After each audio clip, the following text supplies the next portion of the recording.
Friends, आज मैं आपको एक रियल स्टोरी बताऊंगी। अगर मैंने आपको उस कहानी का शीर्षक अभी शुरुआत में बता दिया तो आपको लगेगा कि शायद मैं कहीं ना कहीं ज्ञान दे रही हूँ। तो मैं आप ज्ञान नहीं दे रही हूँ, मैं एक सच्ची घटना पे आधारित आपको एक कहानी सुनाती हूँ। और चलिए आप बने रहिए हमारे साथ आखिरी तक देखने के लिए। और शुरू करते हैं अपनी कहानी। इससे पहले अगर आप मेरे चैनल पे नए हैं तो सब्सक्राइब करना ना भूलें, एक बेल का बटन है वो भी प्रेस कर दीजिए, और कहानी अच्छी लगे तो आगे शेयर भी करिए। दोस्तों, एक बार एक फादर का अंतिम समय आ गया। वो बहुत गरीब था।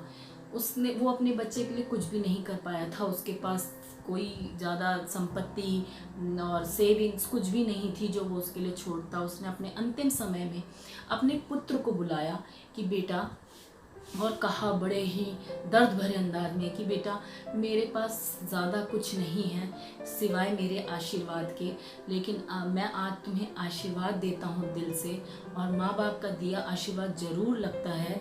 बेटा, तुम जहाँ भी रहोगे बहुत खुश रहोगे, खूब खुश रहो, संपन्न रहो, और हमेशा अपने सारी तुम्हारी खुशियाँ पूरी हों, तुम्हारी सारी आशाएं पूरी हों, ऐसा कहकर उसके पिताजी ने अपनी आखिरी सांस ले ली। पुत्र बहुत दुख हुआ पिताजी के जाने से। फिर धीरे धीरे अपने वापस दिनचर्या में आ गया। फिर करते करते दिन बीतते चले गए। बेटे ने बहुत पढ़ाई लिखाई करके उसकी व्यापार शुरू किया। उसको उसके व्यापार में बहुत धीरे धीरे धीरे धीरे प्रॉफिट बढ़ता गया, व्यापार चलता गया। देखते ही देखते उसने छोटी दुकान से बड़े बड़े शोरूम खोल लिए। और लेकिन वो जो भी उससे मिलता कि पूछता कि भाई ये तुम कैसे कर रहे हो, सीधे कहता है माँ बाप का आशीर्वाद।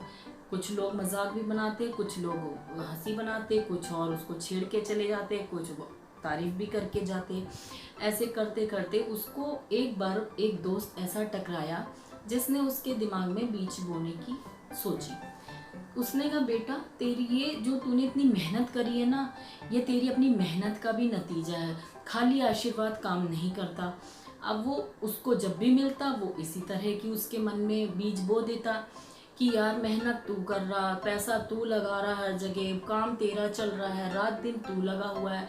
अगर तू इसी तरह की मेहनत कर रहा है तो इसमें आशीर्वाद कहाँ से आ गया। अब उसने भी सोचा कि अब तक तो खैर उसके भी दिमाग में था कि मैंने जो किया है माता पिता के आशीर्वाद से किया है, तो उसके भी दिमाग में भर भर के एक बार ये बात आ गई कि चलो क्यों ना हम ये ट्राई करें कि किस वजह क्या है, क्या सत्यता है। उसने उससे पूछा, तो ये बात मैं कैसे टेस्ट करूं कि क्या मेरी काबिलियत है या माता पिता का आशीर्वाद है। तो उसने कहा, तू एक काम कर। वो दोस्त में उसके ईर्ष्या की भावना भी थोड़ी थी, तो उसने उसको ऐसा रास्ता बताया कि जिससे इसका नुकसान भी हो और उसकी बात भी ऊपर हो जाए, वो सही साबित हो जाए। उसने कहा कि तुम एक काम करो, तुम यहाँ से लौंग को अफ्रीका में जाकर बेचना शुरू कर दो। फिर उसने ऐसा क्यों कहा, क्योंकि अफ्रीका से लौंग जो है उल्टा भारत में आती थी। उस टाइम पे बहुत बड़े लेवल पे वहाँ पर लौंग का कारोबार होता था, तो व्यापारी लोग बहुत वहाँ पर कम दामों पे उगती थी, उसकी लागत बहुत कम होती थी, और यहाँ पर महंगे दामों में बेच के अपना व्यापार करते थे। तो जब यहाँ पर जो चीज़ बड़े दामों में आई उल्टा वहाँ बेचने जाएगा तो जाहिर है उसको घाटा ही होगा। तो उसने इस तरह की राय उसको दी, और कि तुम अपना लौंग का व्यापार शुरू करो, और उसको अफ्रीका के जंजीबार कोई जगह है जहाँ पर लौंग की खेती ज़्यादा होती है, वहाँ पर जाके बेचो। उसने कहा चलो ठीक है। वो उसने अपना लौंग वोंग काफ़ी मंगाई और व्यापार के इरादे से वो वहाँ पर पहुँचा। वहाँ पर उस टाइम पे किसी सुल्तान का शासन था। तो वो जब वहाँ पहुँचा तो उसको अपने साथियों के साथ पहुँचा, तो उसका जो जहाज था वो सागर के किनारे जब पहुंचा टापू पे, तो वहाँ पर सुल्तान अपने कई सारे सैनिकों के साथ वहाँ टहल रहे थे। तो उन्होंने कहा कि उन्होंने पूछा ये कौन है, उन्होंने कहा सुल्तान है। तो उन्होंने उसको नमस्कार करके कहा कि पूछा कि आपका यहाँ आने का इरादा कैसे हुआ। तब उन्होंने बताया कि मैं यहाँ लौंग बेचने आया हूँ। तो वो बड़ा हंस कि यहाँ पर लौंग मुट्ठी के भाव नहीं मतलब उगाई जाती है इतने, और हम लोग इतने महंगे दामों में आगे बेचते हैं और आप वहाँ से यहाँ बेचने आए हैं। तो फिर वो मुस्कुराए मन ही मन की आखिर इसके पीछे तो उस व्यापारी ने सारी घटना पूरी सुना दी। तो उन्होंने फिर व्यापारी ने पूछा आप यहाँ क्या कर रहे हैं, तो सुल्तान ने अपनी कहानी बताई कि मैं यहाँ पर मेरी एक बहुत ही कीमती अंगूठी खो गई है। मैं बस उसी रेत में मैं अभी अंदर गया था सागर के बीच में ऐसे ही मस्ती करने, बाहर आया तो वो कहीं फिसल के रेत में गिर गई और वही बस तब से हम ढूंढ रहे हैं। और वो तो व्यापारी ने पूछा कि आप तो पता नहीं कितनी अंगूठी ले सकते हैं, आप तो धन संपत्ति से भरपूर हैं, आपके पास क्या कमी है, आप फिर क्यों सुबह से यहाँ लगे हुए हैं।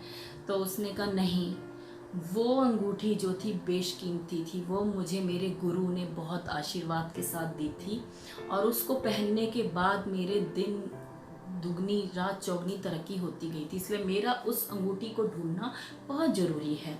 ऐसा सुन के धर्मपाल ने भी फिर अपनी कहानी उनको पूरी बताई कि मैं भी माता पिता के आशीर्वाद से ऐसे करता गया था। फिर मेरे दोस्त ने बताया कि नहीं, आशीर्वाद नहीं, अपनी मेहनत भी होती है, तो वही मैं यहाँ देखने आया हूँ। और मेरे देखने आया हूँ कि पिता का आशीर्वाद चलता है या क्या होता है, जैसा मेरा दोस्त कह रहा है। क्योंकि मेरे पिताजी ने अंतिम समय में मेरे सिर पे हाथ रख के आशीर्वाद दिया था कि बेटा तू इतनी तरक्की करेगा कि तेरे हाथ में रेत भी सोना बन जाएगी। कह के उसने ऐसा कहते ही रेत उठा ली एक मुट्ठी, और जैसे ही रेत हाथ से फिसली तो उसने देखा उसके हाथ में कुछ गड़ा, और जैसे उसने देखा कि उसके हाथ में उसी सुल्तान की अंगूठी, अब तो उसके आश्चर्य की सीमा नहीं रही। फिर उसको समझ आया, सुल्तान ने भी कहा ये तो वही अंगूठी है, दोनों के आश्चर्य की सीमा नहीं रही। तो दोस्तों, कहने का तात्पर्य ये है कि माता पिता का आशीर्वाद सदा हमारे साथ चलता है, उन्हीं के आशीर्वाद से हम लोग सफल होते हैं ज़िंदगी में। माता पिता की जो सेवा करता है उसकी उतनी तरक्की होती है। माता पिता की सेवा के बिना कोई भी अपने काम में सफल नहीं हो सकता है। माता पिता कहते हैं कि God could not be everywhere so he created parents. तो इसीलिए अपने माता पिता की सेवा करिए, उनको खुशियाँ दीजिए और अपना समय आप खुद ब खुद अच्छा आता जाएगा। जय श्री राम।